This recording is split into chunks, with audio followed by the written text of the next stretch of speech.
তারপর আমরা এই তো এইসব দোকানে ঢুকলাম, এসব দোকানে ঢুকে টুকিটাকি কিছু জিনিস কিনলাম 1 to 99। এন্ড এই মগগুলা কাপগুলা খুব ভালো লেগেছিল। এখান থেকে 2টা নিয়েছিলাম কাপ, কাপ না সরি মগ নিয়েছিলাম একটা, কি সুন্দর কেতলির মতো, খুবই ভালো লেগেছিল আমার কাছে। কিন্তু দামটা একটু অতিরিক্ত ছিল, মানে অতিরিক্ত মানে খুবই অতিরিক্ত।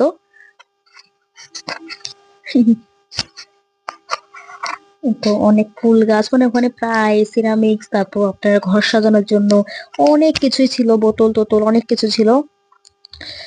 আমরা পুরা যেখানে যাই এইভাবে ঠিক সবকিছু খুঁটে খুঁটে দেখি, সব স্টলই আমরা ঘুরেছি মোটামুটি।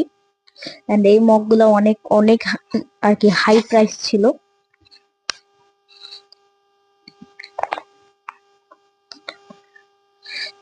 এন্ড অনেক দোকান বসেনি, যেহেতু মেলা আরো অনেকদিন বাকি আছে, সেজন্য এই স্টল গুলো এখনো বুক হওয়া বাকি আছে।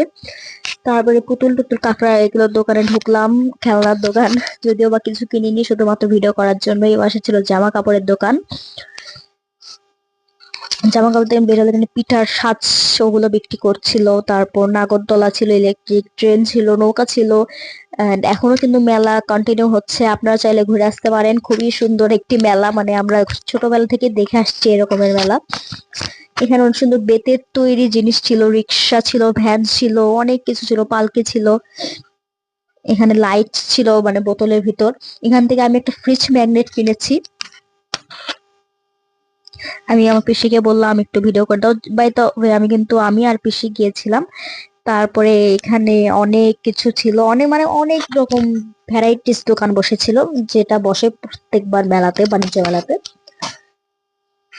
তারপরে এখানে কালাই রুটি